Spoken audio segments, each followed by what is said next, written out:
سے دل نہیں لگاتا کیونکہ اسے آگے جانا ہوتا ہے، ایسے ہی تم یہاں کے انسان اور سامان سے دل نہ لگاؤ ورنہ مرتے وقت ان کے چھوڑنے سے بہت تکلیف ہوگی۔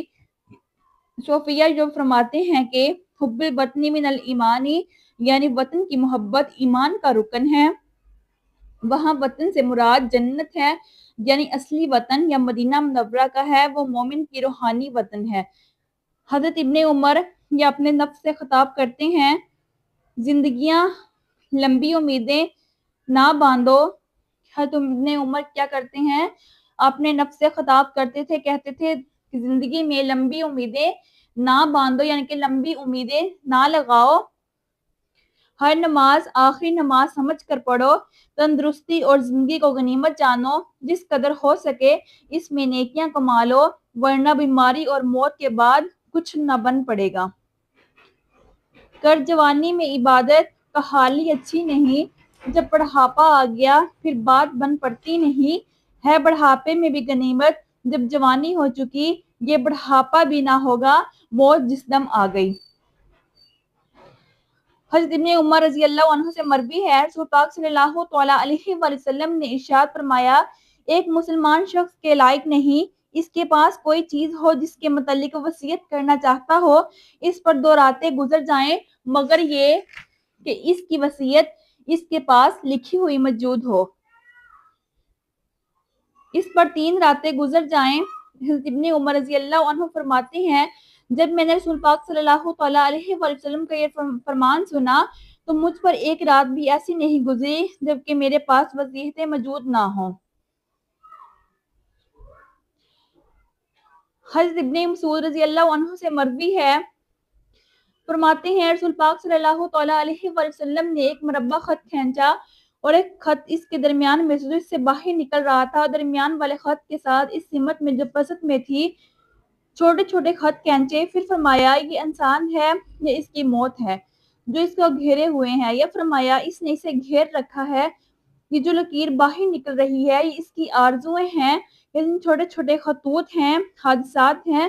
سو اگر وہ ایک حادثے سے بچ نکلتا ہے دوسرا حادثہ اس کو دبوچ لیتا ہے، اگر اس سے بچ نکلتا ہے تو ایک ہے اس کو دبوچ لیتا ہے۔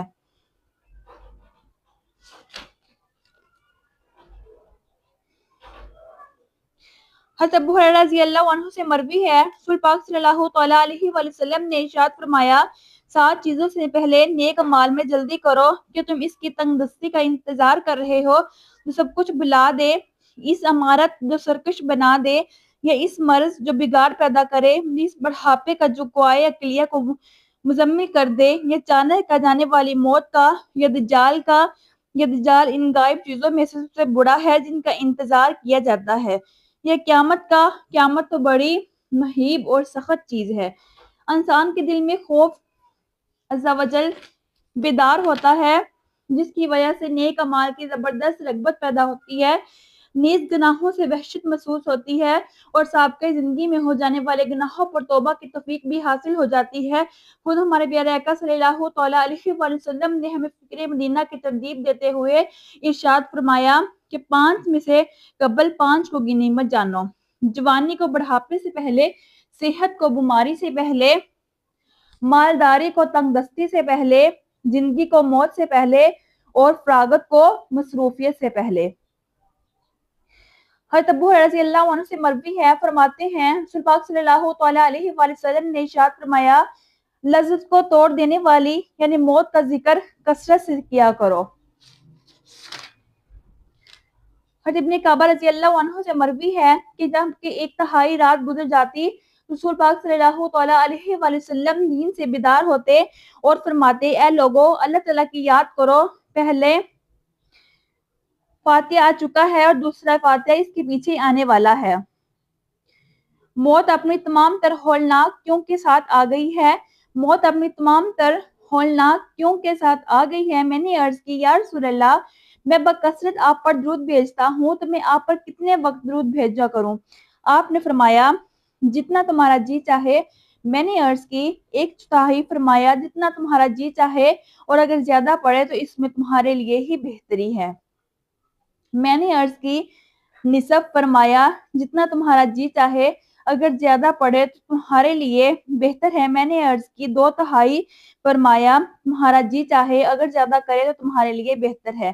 میں نے عرض کی میں سارا وقت آپ پر درود بیچتا رہوں گا۔ فرمایا تب تو سارے غم دور ہو جائیں گے۔ سبحان اللہ، اور تمہارے گناہ بخش دیے جائیں گے۔